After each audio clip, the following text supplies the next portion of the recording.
So, first thing is that we're going to solve this problem.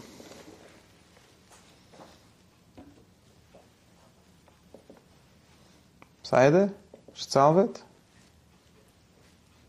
But what are you going to do if I solve your problem and you don't have what to say anymore?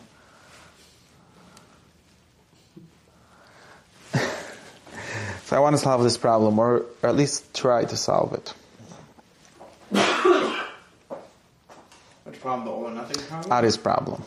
No, more, right, but in like in the detail, like he explained it.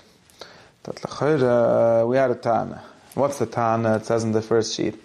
But you'll remember that we changed our minds, so we could maybe yasha with that.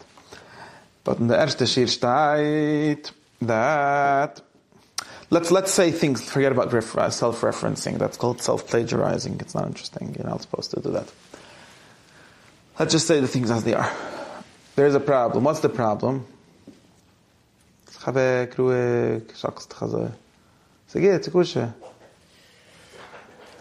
What's the problem? If not, then there's nicht.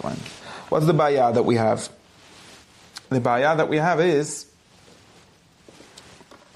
that we recognize, everyone that comes to my sheet and that listens to anyone, recognize something like this. We recognize that there's a difference between the Torah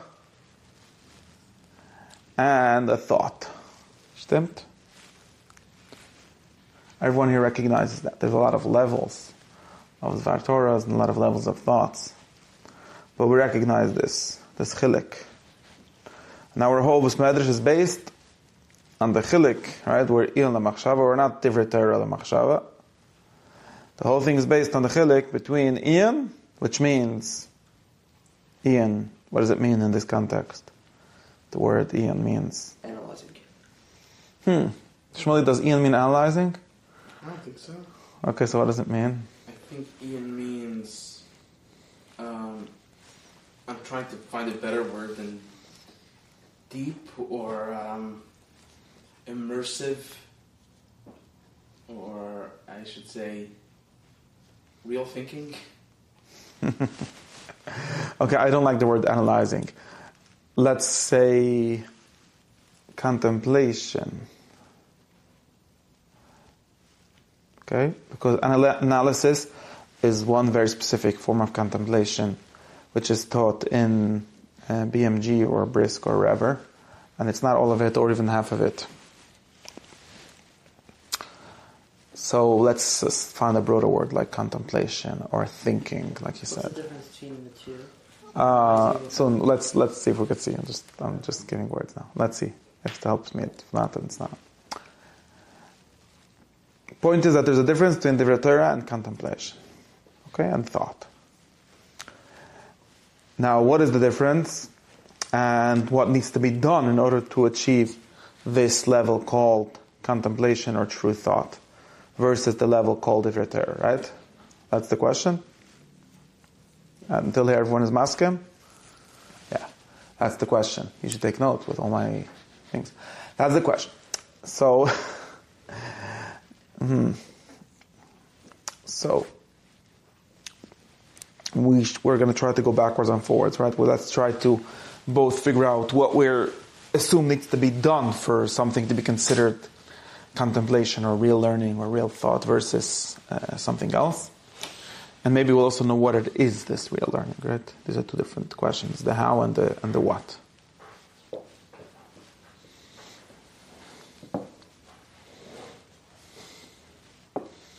So I will give, let's talk about two different things, okay? Two different things. I'm taking notes for myself since nobody's keeping track for me. So let's talk about two different things. I'm going to get a whiteboard. Where's your up with the whiteboard? Huh? I'm gonna get that. We could use that. Just have to figure out how to project to it. Stimmt? You see that board behind you? Two big ones? I could use it. No, not that. That's tiny. No, I can use electronic one, yeah. Just need to be able to figure out how to use it. Or buy like one of those big projector things. Projector, Yeah, a screen, the projector, you have to find it. Okay, point is that there's a question of what is this contemplation that we're looking for and how to do it, okay? So, we today started our discussion with a certain how. And we made that how the condition for achievement of this contemplation, right? Now this how was, at least as far as I heard, mostly a question of time, right? It's of course not really a matter of time, but of course everything takes time in life.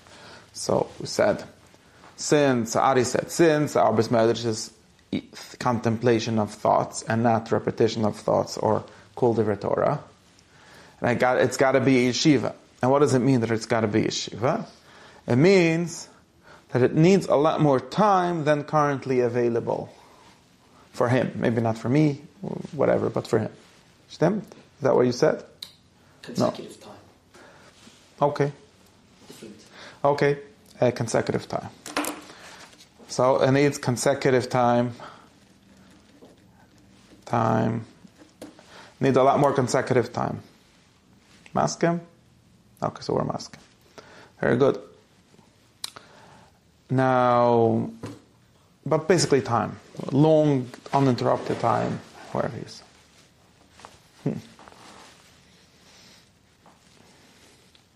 Now let's see.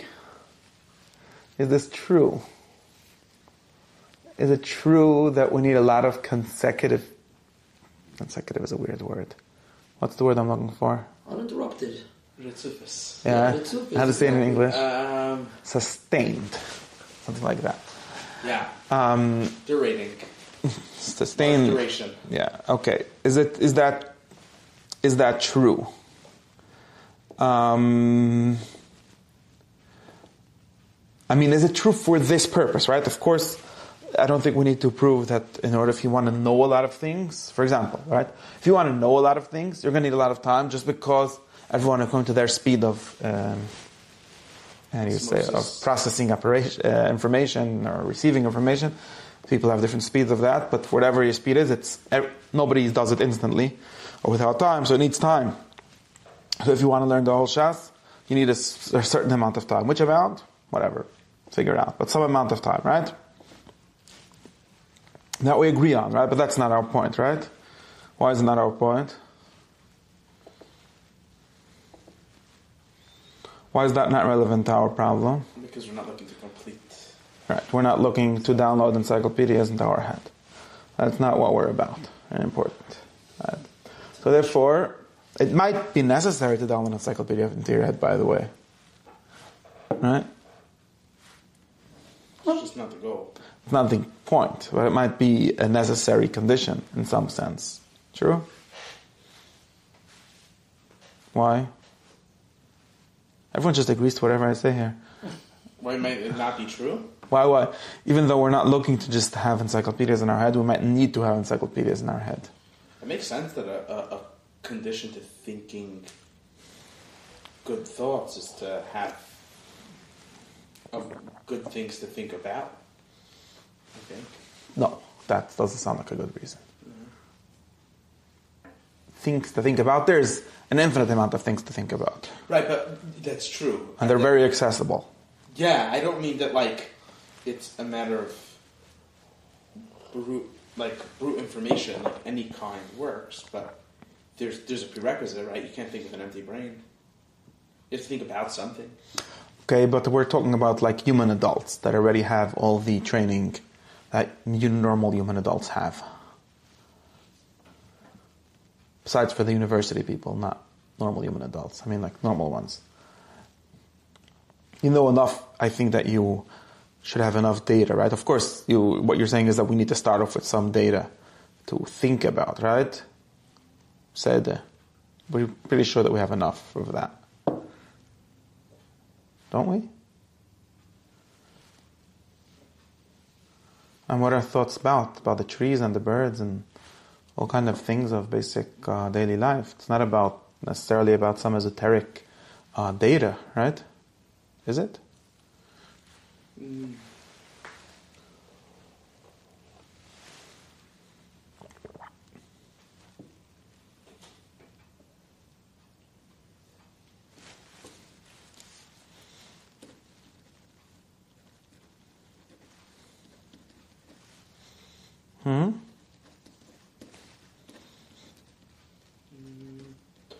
No. Okay. So my proposal that although everyone agrees that we are here to get information, but maybe we need information,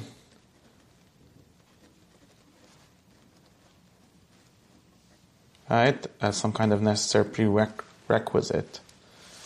To what? To what? I mean, Why, if the answer is Shmuli's answer for data, I don't think that's correct.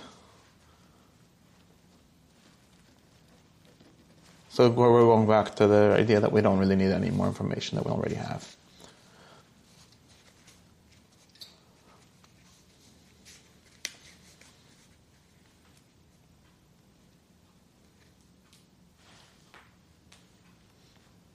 Stimmt?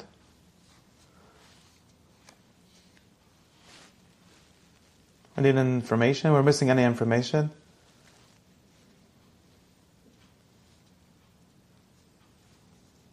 Tell me why would you need missing information? I mean, if our goal would be to know, there's many people whose goal is to know a lot of information, right? The Bekias people of all sorts, right? And just to be clear, like one sort of person, since you want me to hack on people, one sort of person who is basically just a weird kind of Bekias person is... Robot. Yeah, obviously not a person, but yeah. Also. Who else are just basically Bekias people? Chassidim.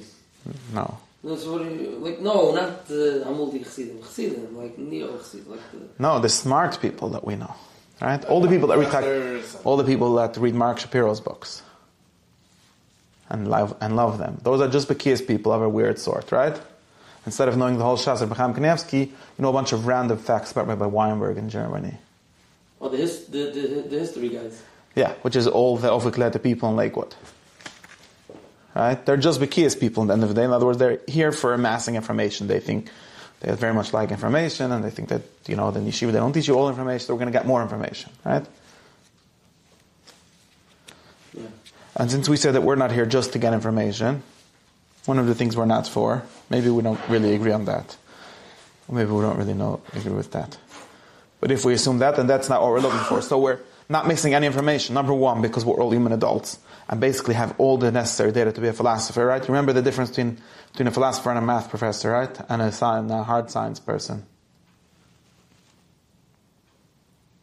Between a math professor and a hard science? What do you mean by hard science? So there's three kinds of people in the university.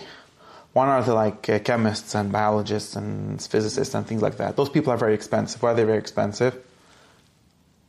Because their knowledge is proprietary or something? Well, because they need this large hadron collider to do any work, and it costs $10 billion, right? Or you need a lab, stuff like that, right?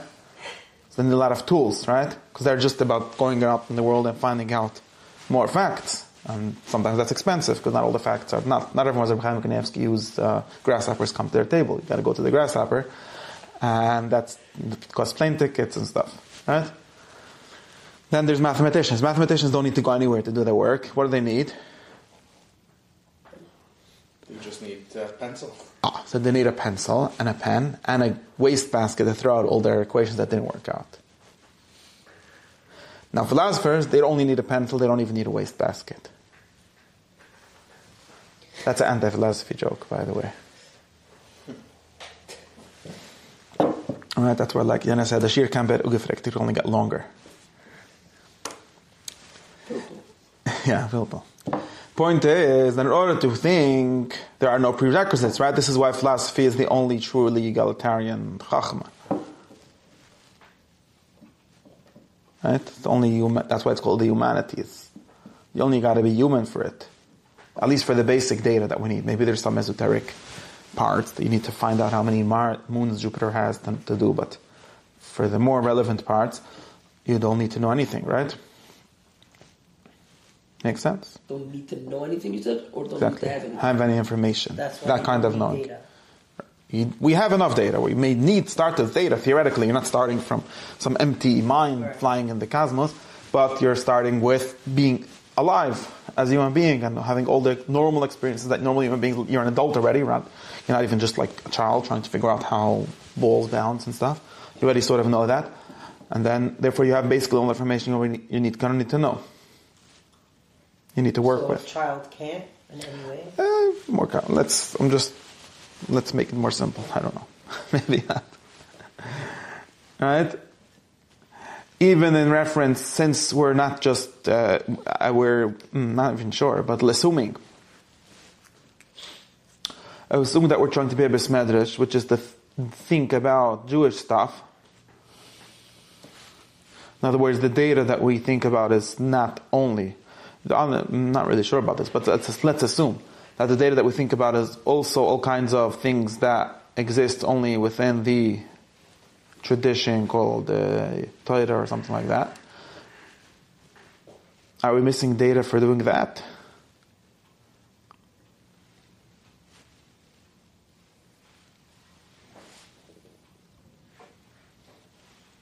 Probably not.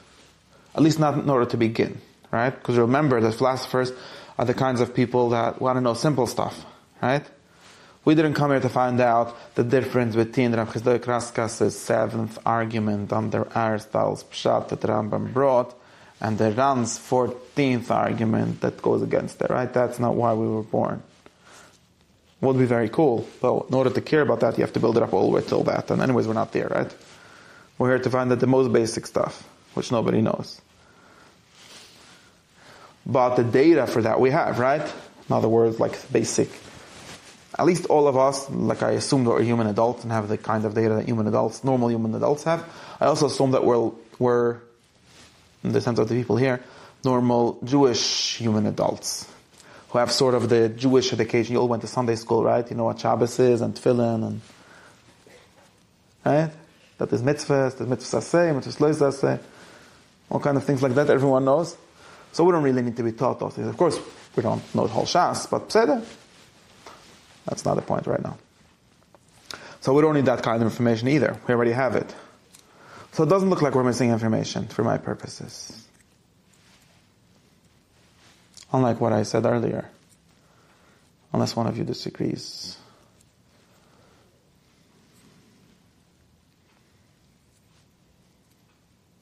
So it's not necessary to have an encyclopedia in your head. No. Unlike what we tried to say, it's not. Doesn't look like. It's both not the goal and not necessary. Both not necessary because whatever encyclopedia is relevant, we already have in our head. It's true that you need data to start with, but we already have that data. Let's assume. At least enough to start with, okay? We're not on level 25,000 anyway, so we don't have to worry about that. But for the level that we're trying to start at, we already have all the data we need.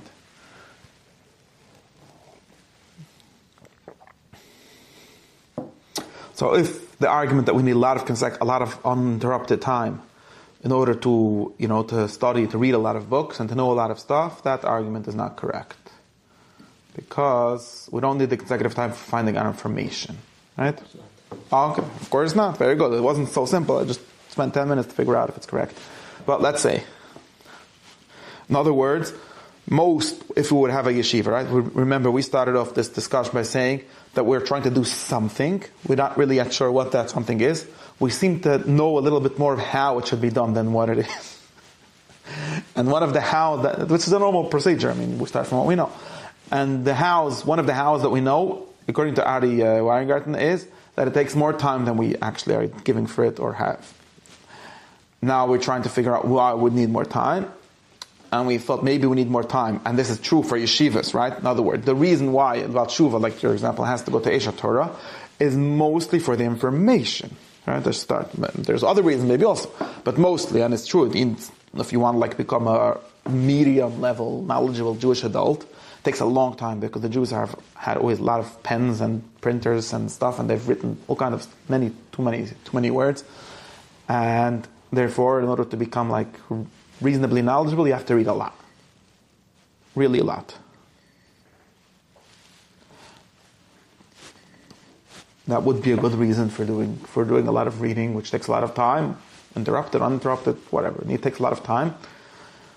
But we're not worried about that problem right now, since we assume that for our purpose we already have that information. It could be that we don't. It could be that we'll find out after thinking a little that we really don't have any basic information. But let's assume that we're starting off, we know enough. Okay. So why might we need time?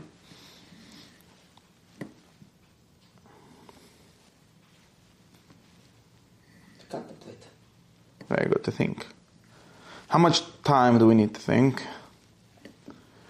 To think seriously, right? To think unlike the unserious way, which is just whatever. To think seriously, how much time?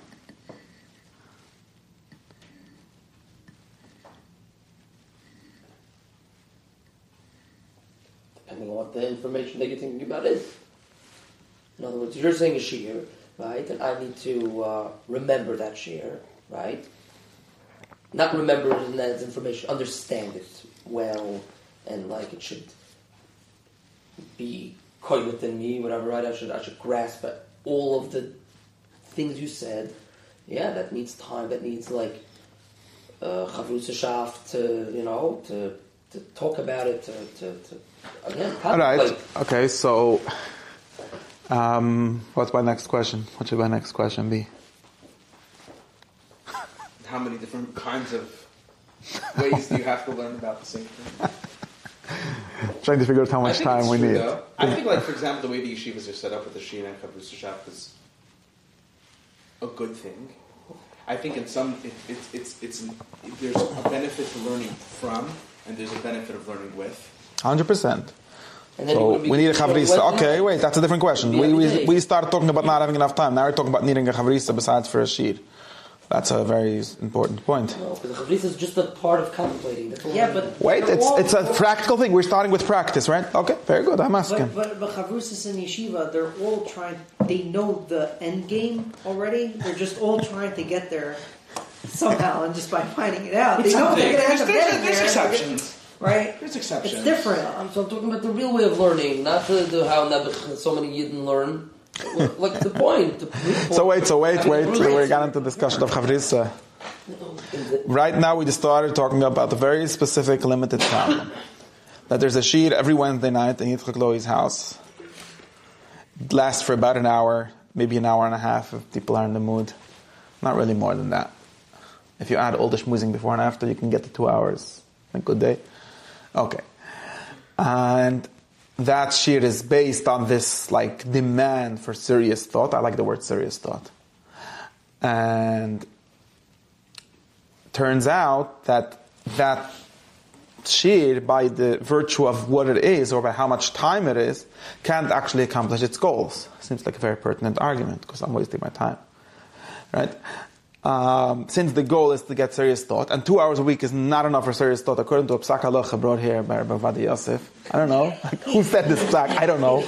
We're trying to figure out where this came from. I'm going for me. Yeah, Bia Omer, he went through all the books, and that's what 2 hours a week is not enough. I don't know. Anyway, there seems to be such a psak hanging in the ear over here. And so therefore we should, I don't know, we got a problem, right? That's the basic argument here, right? I think that it shouldn't be settled for. Nobody's worried about settling. We're worrying about doing enough. I'll settle. Yeah, I don't know if that should be taken as like sufficiency. It's. I'm trying to figure out how. You just explained it. It's not about time, really, because time you need for data. Okay, well, it this takes. Is not data. That's what I was trying to figure out. But thinking also takes time. Even not knowing things, like only adding pages of the books, just thinking about things maybe takes even more time, right? It takes time to think, right? The ponder. And 6 hours for right. me. It takes time to ponder stuff or whatever. Okay, so it takes time, but now we're getting to a very specific thing, right? If we would be a question of data, then we would have an easier time answering the question, how much time is necessary at minimum, right? For example, if you could take a course in college, they tell you this course can take you 5 hours a week, and they know this because they sort of estimated from the people that did it before, and from how much pages you have to read and whatever. And if you don't have 5 hours a week, you probably, either you could do it twice as long, maybe you'll do only 2.5 hours every week, and it'll take you 20 weeks instead of 10 weeks. Or maybe it's not possible because you need to have that uninterrupted time, so you won't be able to do it, okay? So we're trying to figure out that. But since we don't have such a simple way of measuring it, because we're aiming for something sort of much less measurable at least, or that at first seems much less measurable, then we have to figure out this question. It seems to be very important. And it's not only important to show if my class is getting anywhere, it's also important for me and the people here to figure out what to do at that time, right? Or how to do it. right? So listen, I have a proposition. I'm not questioning now. I really need to find out the question. Like, what's the question? How much time do you think it takes? 2 hours a week is for sure not enough. How many hours a week? Sometimes right away by this year, I think I could understand it. It's not true. Okay, so The but it's not serious. no, sometimes it could be. What do you mean? You say, let's say you're teaching 1 plus 1 is 2, yeah, right? And that's like something that's very like sitting in my head. 1 plus 1 is 2. All it takes is like a sentence, and it's like the serious thought and the shear happens all at once. You know. So what's the problem? I have a theory. What? I have a theory about how many hours a week it takes. It depends, but thes are very serious shirim, right? It's not like 2 plus 2 is 4 type of shir, right? There's things that take time. Maybe obviously there's certain Talmidim always. Some things take faster, some things take slower, depending on the Talmud's ability to grasp things. Takes a lot of. So where does this argument come that this 2 hours a week is for sure not enough? Like where did that come from? I think then? 2 hours a week is enough for homeostasis for me. Again, I'm speaking from a personal level. Okay, that's experience. Yeah, like based on experience, it's enough not to get worse. It's enough to which for me, by the way, is very good because it's what it is. I believe compared to learning how to drive, escalator let's theory. say, right? You ever had to learning this how to drive? initial yeshiva that life is a down every escalator and you single have to be person, walking up? It doesn't For take me, a the amount sheet of is time walking because on it's par not with about escalator. downloading information. No, I'm it's about serious. doing it. Now, if I take another step Right? during the week, So this I find that any contemplating, further it's thought not that I have after downloading the sheet information, is- it's about Right. doing it it. makes me feel like So I'm making progress every person, in there's my no life time. of thought. The time is not. Okay, but Right. I agree that it's That- wait. Let's see. It's just Average you need to do 2 it and hours do a week, it. other 2 hours a week, I'd be down escalator. Okay, so Rav Moshe says, and it's true that it's not a question, not like only a question of time, but I mean the people that teach you driving, they actually also have amounts like you'll tell you, okay, maybe you didn't figure it out yet, so do it another 20 hours or 40 hours or 90 hours. I don't know, in New Jersey and here they don't ask you for any amount of hours, but it's a joke. in more because- serious countries they have amounts of hours What's the that you need to theory of do practice. The official theory But is that's a 10,000 joke hours of because practice. because No, a guy that's that Malcolm Gladwell's theory. but, It's not a, official but a guy thing. that's naturally good at it, it's a joke because the guy. I get it, but you understand that at least we could try to answer that question. We could say, think our state thinks that you need 80 hours of practice to start, and that's like a minimum. It's an average, something like that. We could answer the question, although it's not really a question of how many hours you did, but we could sort of answer that question, right?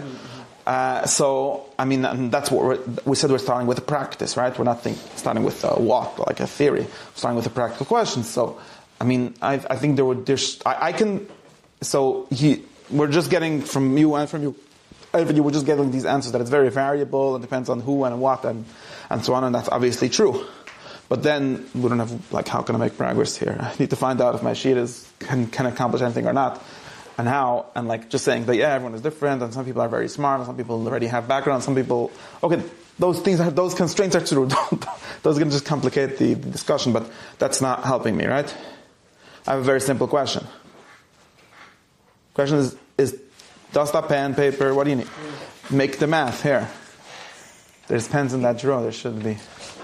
Question is if 2 hours, I have a proposal. if 2 hours a week is, let's make the question simple. Is 2 hours a week enough for anything? Yes. Right? That's the question. He says it's enough for not getting worse.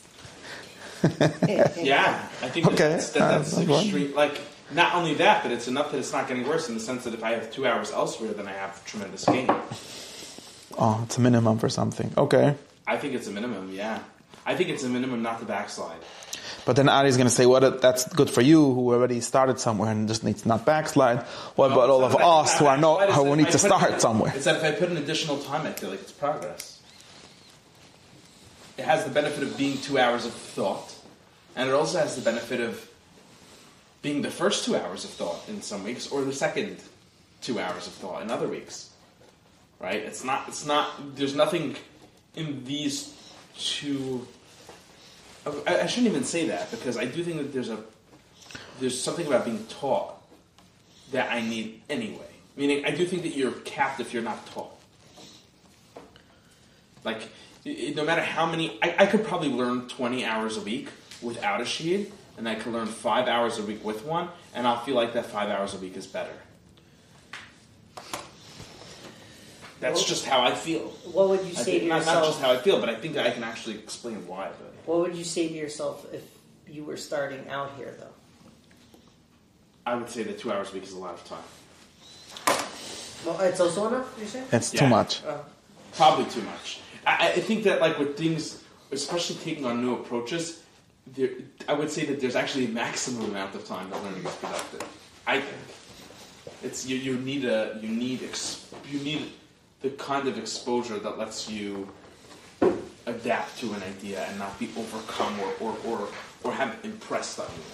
Like, the idea is not that you accept certain thoughts here. The idea is that you engage in a certain pattern of thinking. It's very hard, and it takes slow, gradual, like, inputs. Like, yeah, and I'd say that with time, yeah, you for sure benefit from more frequency. Mm-hmm.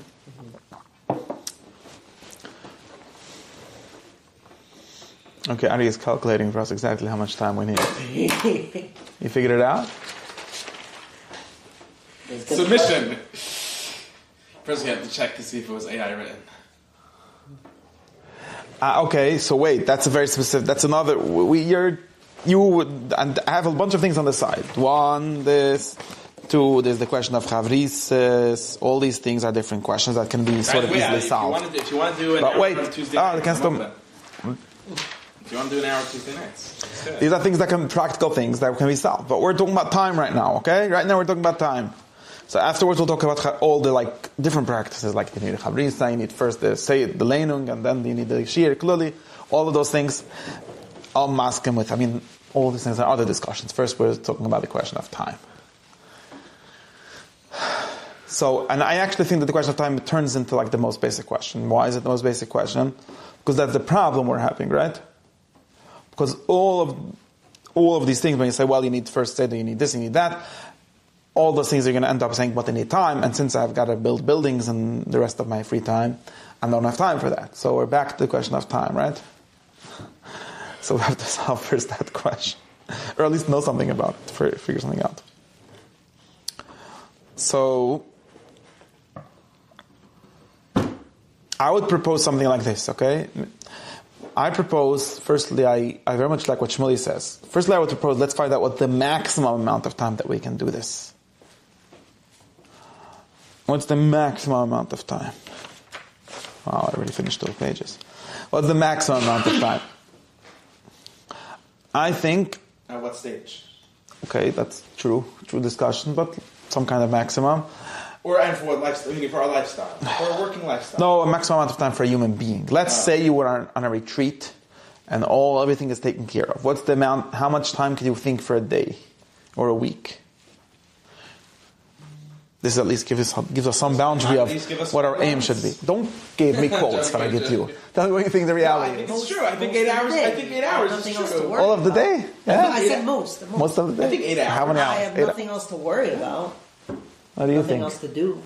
What do you think?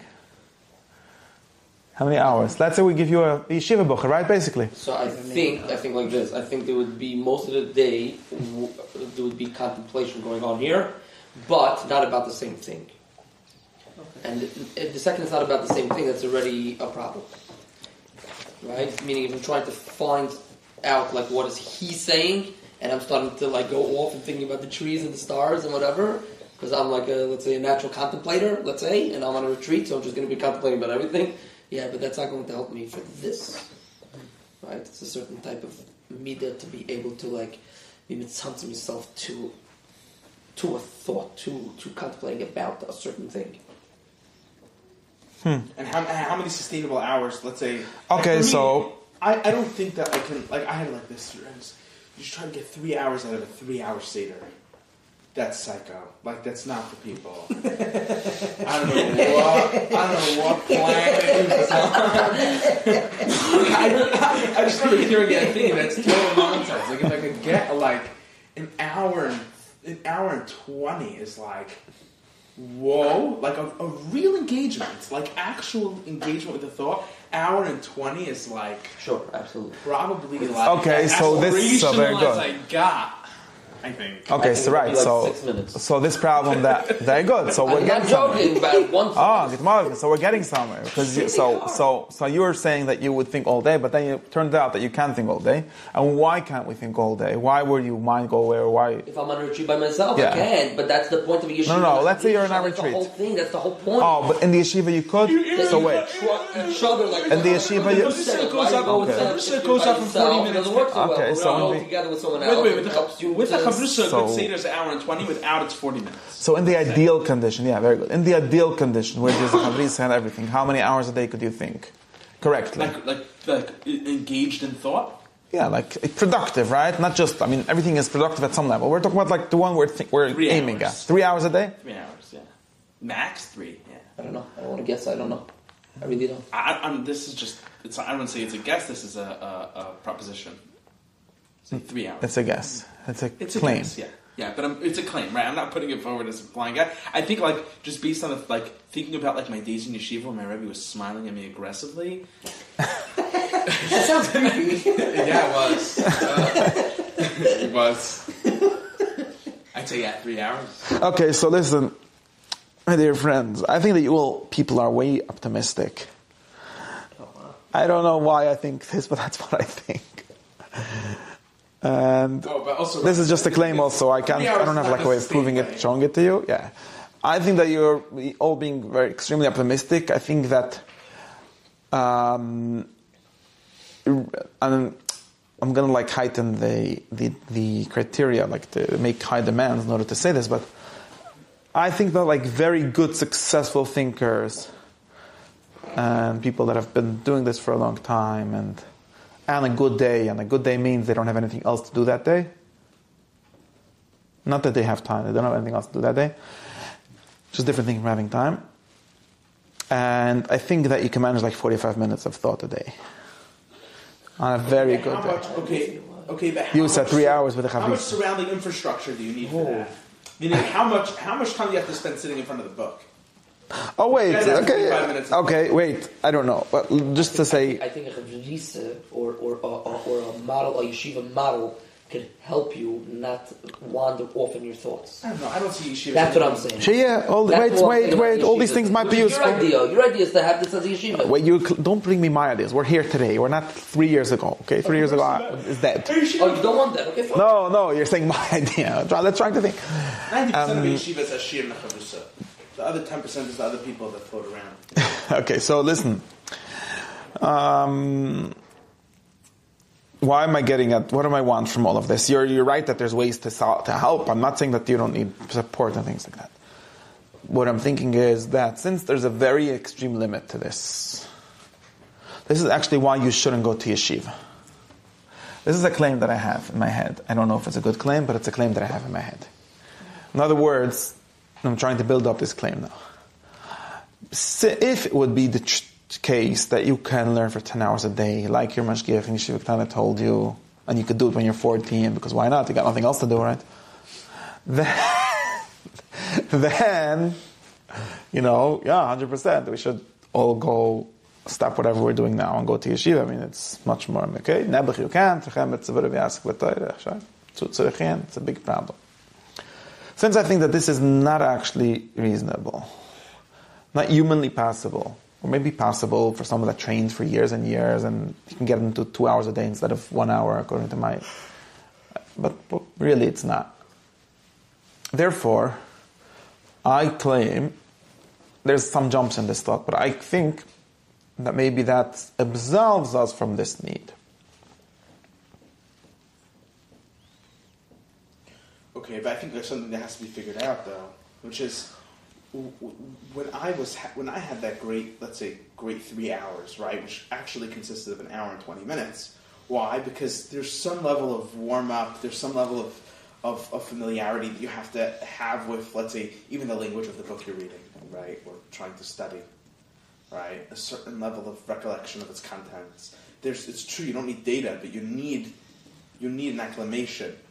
And that period, I think, takes probably for every half hour of serious thought, you need like 15 to 20 minutes of acclimation. It's my theory. Like till you reach like the pure fruition of like the activity of thinking, that's not something that like you just sit down and all of a sudden burst into, pure thought. That's something that takes, I think, a certain lead up. No. Yeah, I guess that's how it usually works. But are we so sure that lead up needs to be done in front of a gemura? Probably not. I'd say, yeah, definitely not. That's true. How about I'm fixing cars most of the day, but it's all a build-up to me learning 1 hour on Shabbos. And since we need build-up, obviously, and build-up both because we need some like downtime and both because we need some sort of positive build-up, but we can do it that way. It's true. I think you still need like interspersed like moments of focus for that, but I don't think it's not possible in like a routine.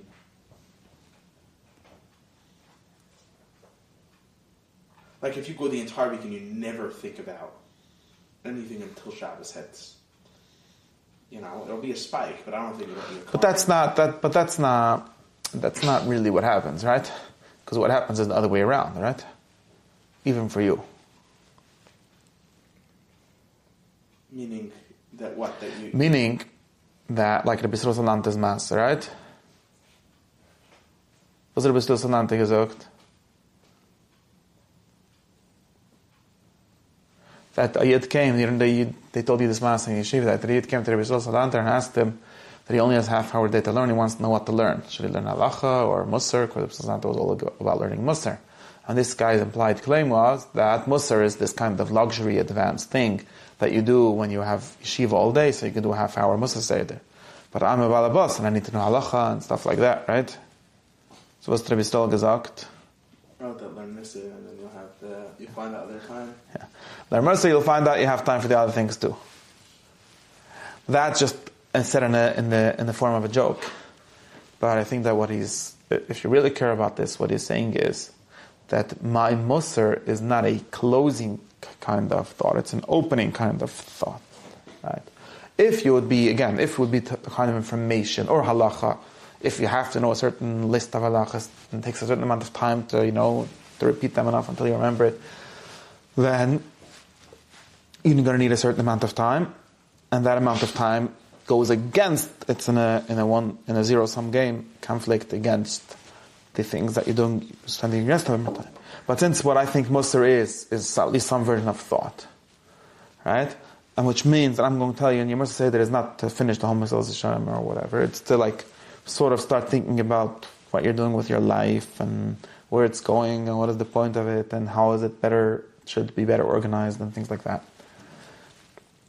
Then it's not a contradiction with the other demands on your time. It's there to help you manage the rest of your time better. Or that's not a good language. It's there to help you know what you're doing the rest of the time. And if you learn more, so you'll know I'm not saying you'll have more time magically. You'll know if you need more time, you'll do it. You'll figure it out. Right? And I claim that so let's see if I could say my whole claim. Since there's a very extreme limit, I think that the limit is a lot lower than we usually imagine over doing thought. And since we're not looking for information which has more serious demands on time than thought, although thought is much more serious than information has more zero-sum kind of demands on time, right? Because information, if you're reading this, you're not reading that. But if you're thinking, it's not entirely true that you think this and not thinking that, and it's also not entirely true that the rest of your day you're not thinking that. When you have serious thoughts. It's also true of trivial thoughts in some way, but it's for sure true about serious thoughts. And therefore, and since we had this argument that, it's true, maybe it's true that you can only think for a certain amount of time, but you need all the build-up. But I argue that build-up, a lot of it is needed because of the limits of thought, because of the limited possibility we have, and because of the up and down that you need to do to get to it. And it's not clear to me that up and down that needs to be done by pretending to think, which is what most people do. Right? It might as well be done by doing everything else. And since the kind of thought that we're here for is something that is supposed to spread out to everything else, or to be relevant to everything else in some way, then it might be the case that 2 hours a week is too much. There's a lot of places to poke holes in it. A lot of places to poke holes in it. Yeah, but it's not a science. We're looking for I'm trying precision, to convince you of things. One more thing that I think about that is also what you said, that it's besides for there being a limit on how many hours you could think a day because of whatever powers it needs and I don't know, nutrition and emotional and all kind of limitations that people have. There's also a limit to, especially for doing real thought, right? There's also a limit to how fast you can do it in terms of intervals, right? Just like physical training, right? Just like memory training that people know about already, right? You can't actually compress. You can't compress a month of training into doing it 30 times in one day, right? Because the time between the training is also part of the training, right? In some sense, right? You need to have time not to do it, and then whatever your body reacts or whatever exactly happens, and then you do it again tomorrow. The consistency is more important than the duration. That's what most trainers in most areas of human achievement will tell you. Nachon? There's some things that can be achieved, but like some marathons, but most of the time that's not how it works. Even those marathons were achieved by training a lot, yeah. I'm saying maybe you can get something by doing a marathon once in a while or whatever, but and therefore maybe 2 hours a week is more than enough, because we can only make a certain amount of progress a week, not only in an hour or in a day. We can only make a certain amount of progress in a week or in a month of life. And the amount of points of thought that we can get in a class or a meeting for an hour maybe is enough for being processed the whole week. Or maybe not. Maybe we need 3 hours, but it doesn't strike me as an obvious claim that we need 10 hours. You understand? Maybe 2 hours is not enough. Maybe 1 hour. Maybe you need 6 hours a week. Those are things that seem to be doable, right? Instead of coming here from 8 to 9, you'll come from 8 to 12. Okay, you could figure it out somehow. Assuming that would be the case. But I don't think that more than that, or maybe you're already doing too much. I don't know. Macht sense? Not masking. You already gave up on thinking for today, I see. And then you claim that it's not enough. What's going on?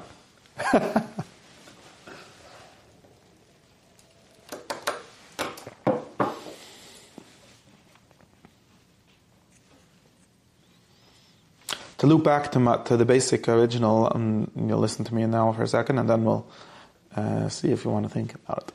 To loop back to my original thought, or the original claim that you were making, and this has very much to do with the change, or what we really learned from trying to do that, or at least what I learned. I think that not only me, is that in a certain sense, the original plan, or the original dream, was not really close enough to thinking. Because remember what you said. That the taina was that in yeshiva they know how to analyze, and then we're getting back to the word analyze.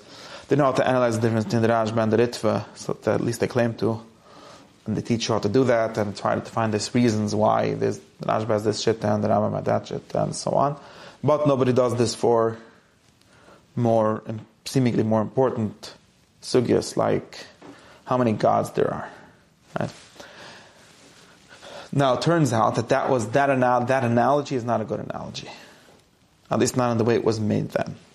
Why not? Because number one, from its base, it's secondary thinking, right? Secondary meaning thinking about what someone else thought. Instead of thinking about God, we're going to think about what the Rambam thought about God. And I still believe in that very much, but let's try just to clarify what's going on, right? Which is what they do in yeshiva. In yeshiva, they don't teach you to think in any sense, because everything they learn in yeshiva, and by design, are things that people have already thought. We're just trying to think what they thought. Right? No yeshiva, you could learn this way if you want, but in the yeshiva they don't train you to say, Shnayim Achim B'Talis, what do you think should the halacha be? That would be real thought. Even though maybe law in its entirety is only some subset of human thought. But that would be a real thought. But what they teach you to do is figure out exactly what the Mishnah said, and then what the Gemara said, and so on, right? So they're only doing second-hand thought. And for that, this thing called analysis is very useful. At least in the sense of breaking down what is really said, and where did every shit to get their points from, or maybe even what like reasoning and things like that. But it's all taking out of what someone already said, or what was already thought, right? Makes sense? And there isn't even, just to be clear, at least in the brisk yeshivas, which are in American yeshivas, there isn't even the goal, there isn't even a shifa, how do you say shifa in English? Aspiration. Yeah, there isn't even an aspiration to identify with the thoughts that you're being taught, right? They're not only having second-hand smoke, right? Second-hand thoughts, because they're only thinking thoughts they already say in the Mishnah or whatever. They're not even trying to actually be taught by the Mishnah, right? But the goal isn't for you to because really being properly taught, even though you start off with an assumption of faith, right? The Mishnah knows better than me, and I want to be taught. But the end goal of that, right? The aspiration that in that is to be the Mishnah, right? That what really understanding means. Like it says, Iliyadata Vesiv, right?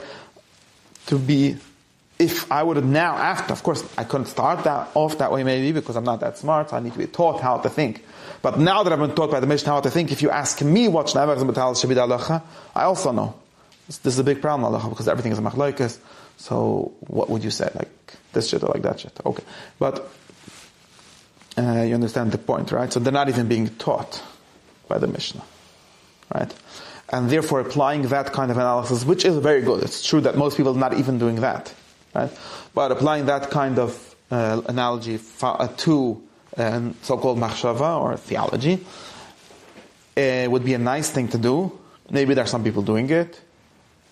For the most part, people don't do it, but there might be some people doing it. It might be what we've been aiming to do at some point. Is what should I say? It's useless. It's useful. But not very interesting, actually. And not very useful. Makes sense? It would end up... To study an opinion. It would end up being B'kiyas B'in. What I'm saying? Instead of just reading some encyclopedia, knowing the opinions of every Jewish thinker since the times of this until the times of that, which I never thought would be enough, although it's a lot more than what they're doing in Yeshiva, and therefore very enlightening to all kinds of people in all kinds of ways. We would try to understand the whys in some sense. Okay.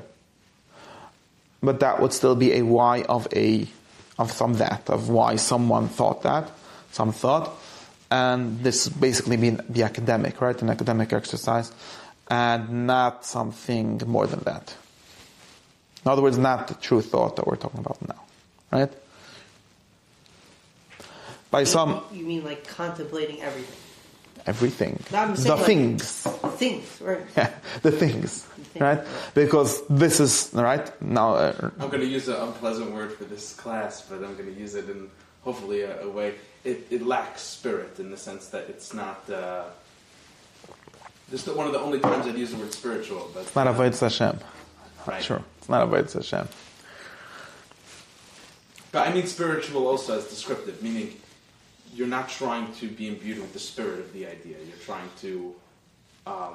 right, because you're not trying... Well. You're not trying... Exactly. You're still standing outside. You're not trying to touch or to access the truths that these people did try to access or claim to represent or to serve you by their ideas or thoughts that they're giving you, but just to know why they thought that or how they thought that and things like that. And if you listen to that whole shir, there was, I'm not saying that whatever, but there's something missing in that whole thing because of this. Right?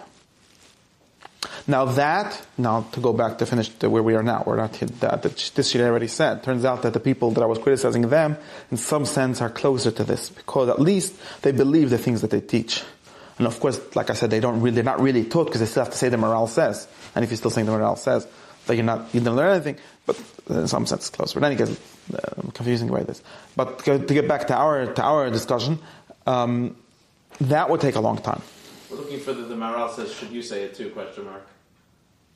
Yeah, and if you're a student of his, or do we know how to be students, and at least, right, in any case, that would definitely take a lot of time. Because it's something, I mean, mostly because it's also information, but maybe it's even analyzing the information and, building something out of it, but which takes even longer, right? Because learning B'Iyan takes longer than learning B'Kiyas, although, like I just said, all Iyan is really Iyan Shalabakiyas. It's not Iyan Lishma, right?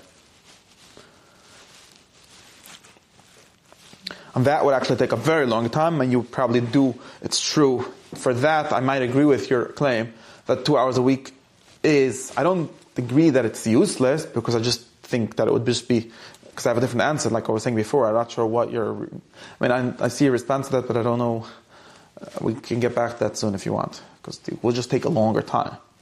Instead of having a yeshiva in 2 hours a day, you have it 2 hours a week. And therefore, what takes 2 weeks in yeshiva would take 2 months by you. Okay, what's the problem? Problems that you forget in between. So for that there's solutions, pretty easy solutions that might even be useful. And that's a true point in any case. But besides for that, since we're not really aiming to do that, since we realize that that's not really our goal, that would be a nice goal if you have a lot of extra time and your yeshiva book that you want to learn this instead of that, no problem, go for it. But since that's not our idea, it turns out that we need less time. And it turns out that in the deep sense, now, again, this is a claim. If you think I'm wrong, tell me. Or if it turns out to be wrong, I'll tell you it myself. Maybe you'll figure out. But it turns out that, like Rabbi Sorsalanta was saying in that claim, of course, practically, you run into problems practically, what we can think about why. But it turns out that this kind of dedication to thought, which again we're called the humanistic kind, right? That speaks to you as a human and that you want to do as a human, not as someone who has read a bunch of books, known as an academic, specific kind of animal. Now, not that kind. Turns out that is more accessible to Balabatim than the other kinds of Torah. Because, in Lakewood they have this program called, what's it called? Shifty. Which is for the Balabatim that doesn't pass for them to learn Blad Gemara, so they learn a Sugya of Ian, which is, of course, extremely fake Ian, because, whatever. If you've ever been by the chair, you know why. Or if you read their booklets. And the person that writes it does some Ian, but then it's like some kind of weird... why is it weird? Because it's... I don't know why. Why am I criticizing this now? My point of that is exactly, it's a Bekiyas of the Ian or Ian of the Bekiyas, and you end up with Nishtahir and Nishtahin, right? Not that it's worse than Rav Hamish, maybe it's the same, I don't know. But we're not thinking about that, right? In that program, they actually finish a bunch of stuff, right? If you participate in the program every month now, you know all of Bechsa Torah or something, whatever they've been learning. You don't go to it, okay. And it takes a lot longer than doing an yeshiva, because they do it once a week or Sunday or whatever, but it still finishes somewhere. Versus in my class, since we're only trying to know things that we can immediately access just by thinking, we don't make any progress. We never finish the chapter that we started, and we don't need to. But we do make progress in the real sense, which is by reading one line a week. But of course, reading a line a week is very hard because you forget the line before. But since we're trying to become a certain kind of people, or trying to have a certain kind of books as people, then it's not a problem. Make sense what I'm saying? And there's actually like some evidence for this. There's people, like the people that I'm sort of inspired by these days, sort of believe this. Again, I don't know to what extent and how practical it is, but there's these, whatever, I'm not sure to get into all these discussions, but there's this whole idea of the intellectual life of, there's a book, The Intellectual Life of the Working Class, or something like that. And there was a Marxist idea originally, but whatever. In any case, there's this idea that it's dafka the humanities in this way, which are accessible to people that don't have time to be academics, which is most people, versus the other kinds of learning which are not accessible and maybe are not needed for most people in any case. That's the basic claim. And now I'm already making claims in China. This is very encouraging. It's very encouraging. This doesn't mean, now I'm going to discourage you, encourage. This doesn't mean that you don't need to be dedicated, but it's a, how would we call it, some kind of vertical dedication, not an horizontal dedication, right? In other words, I think, for example, if it's the idea is to have a shir every week, then you can't see it, and this is Mr. I don't know, you can't see it as something that is going to happen every week, but since it's only an hour, half hour a week, let's say, turns out not to be so important, so I might as well miss it 3 times out of 4 weeks, which is what happens to many people because of this thought. But since I'm telling you it's 2 hours for the whole week, so this actually turns out to be the most important shir that you have a whole week, or the most important thing that you do. Because all the other things you could miss for 2 days out of a week, and nothing happens. Because you'll miss those 2 hours, but you'll not miss more. But since we're talking about the human being which lives the whole week, and this is his thought for the whole week, then you're going to lose a whole week by not coming in those 2 hours. A whole week of progress.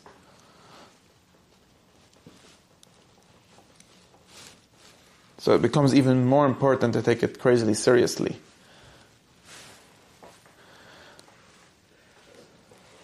So why is it important for me to be the Mishnah, or for me to become the Rambam, or for me to become Aristotle, etc.? Chaz v'shalom Mishnah become the Mishnah or Aristotle, the Rambam. Why would you use such a funny thing? I asked that question. They're dead specifically. by now. Okay, great. So there's no point, right? There's no point? So step one. Well, depends what you mean by actually, that, Alex. Okay. Of course.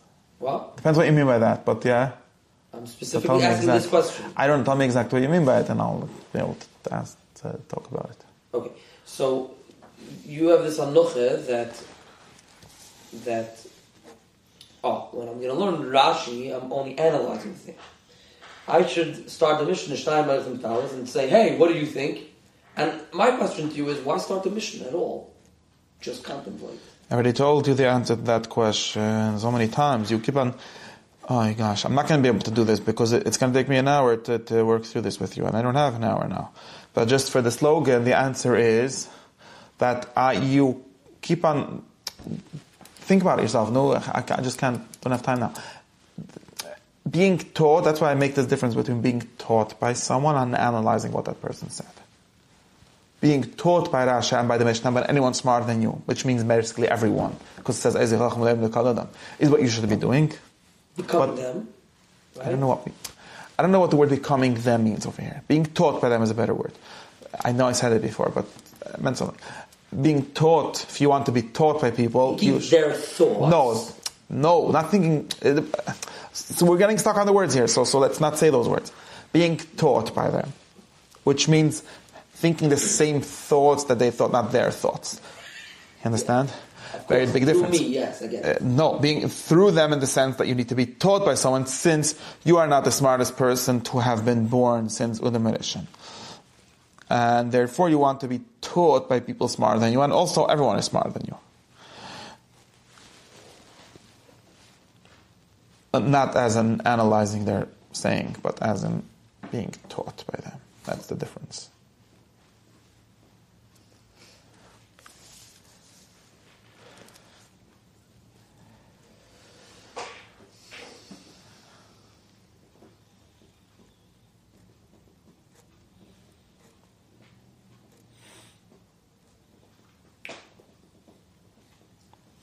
So that's the maskuna. The maskuna is that this is the only shir that's good for Balabatim.